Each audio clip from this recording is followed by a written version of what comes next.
ನಾನು ಇವತ್ತು ನಿಮಗೆ ಪರಿಚಯಿಸುತ್ತಿರುವ ದ್ರವ್ಯ ಭೂಮಿ ಆಮಲಕ್ಕಿ. ಇದನ್ನು ಕನ್ನಡದಲ್ಲಿ ನೆಲನೆಲ್ಲಿ ಹಾಗೂ ಇಂಗ್ಲಿಷ್ನಲ್ಲಿ ಸ್ಟೋನ್ ಬ್ರೇಕರ್ ಪ್ಲಾಂಟ್ ಎಂದು ಕರೀತೇವೆ. ಇದರ ಬೊಟಾನಿಕಲ್ ನೇಮ್ ಫೈಲ್ಯಾಂಥಸ್ ನೀರೋರಿ.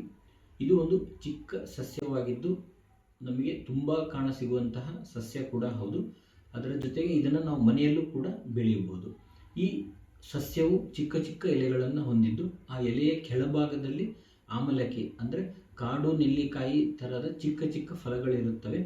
ಈ ಫಲಗಳು ಭೂಮಿಯನ್ನು ಅಂದರೆ ಭೂಮಿಗೆ ಮುಖ ಮಾಡಿರುವ ಕಾರಣ ಇದನ್ನು ಭೂಮಿ ಆಮಲಕ್ಕಿ ಎಂದು ಕರೆಯುತ್ತೇವೆ.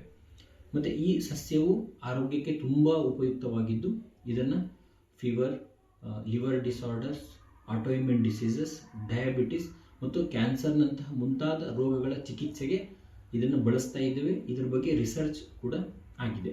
ಇನ್ನು ಆಯುರ್ವೇದದಲ್ಲಿ ಇದನ್ನು ಯಕೃತ್ ಉತ್ತೇಜಕ ಅಂದರೆ ಲಿವರ್ ಸ್ಟಿಮ್ಯುಲೆಂಟ್ ಎಂದು ಹೇಳ್ತಾರೆ. ಆದ್ದರಿಂದ ಅಜೀರ್ಣ, ಕಡಿಮೆ ಹಸಿವು, ಲಿವರ್ ತೊಂದರೆ ಅಂದರೆ ಜಾಂಡಿಸ್, ಆಲ್ಕೋಹಾಲಿಕ್ ಹೆಪಟೈಟಿಸ್ ಅಥವಾ ಲಿವರ್ ಹೆಪಟೈಟಿಸ್ ಬಂದಿರುವಂತಹ ಕಾಮಾಲೆ ರೋಗ ಆಗಿರ್ಬೋದು ಅಥವಾ ವೈರಲ್ ಫೀವರ್, ಈ ಥರದ ರೋಗಗಳಲ್ಲಿ ಇದನ್ನು ನಾವು ಬಳಸ್ತೇವೆ. ಇದನ್ನು ಬಳಸೋ ವಿಧಾನ ಹೇಗೆ ಅಂತಂದರೆ, ಈ ಗಿಡವನ್ನು ಕ್ಲೀನಾಗಿ ವಾಶ್ ಮಾಡಿ ಸಂಪೂರ್ಣ ಗಿಡವನ್ನು ಜಜ್ಜಬೇಕು. ಆ ಜಜ್ಜಿದಾಗ ಬರುವ ಸ್ವರಸವನ್ನು ನಾವು ಕುಡಿಬೇಕು. ಓಕೆ, ಸೊ ಇದರಲ್ಲಿ ಸ್ವಸ್ಥರು ಅಂದರೆ ಹೆಲ್ದಿ ಪರ್ಸನ್ಸ್ ಯಾರಿರ್ತೀವಿ ಅವರು ವಾರಕ್ಕೆ ಒಂದು ಬಾರಿ ಬೆಳಗ್ಗೆ ಖಾಲಿ ಹೊಟ್ಟೆಯಲ್ಲಿ ಸುಮಾರು 15ರಿಂದ 20 ml ಅಷ್ಟು ಫ್ರೆಶ್ಲಿ ಪ್ರಿಪೇರ್ಡ್ ಅಂದರೆ ಆಗ ತಾನೇ ಮಾಡಿರುವಂತಹ ಸ್ವರಸವನ್ನು ತೆಗೆದುಕೊಳ್ಳಬಹುದು.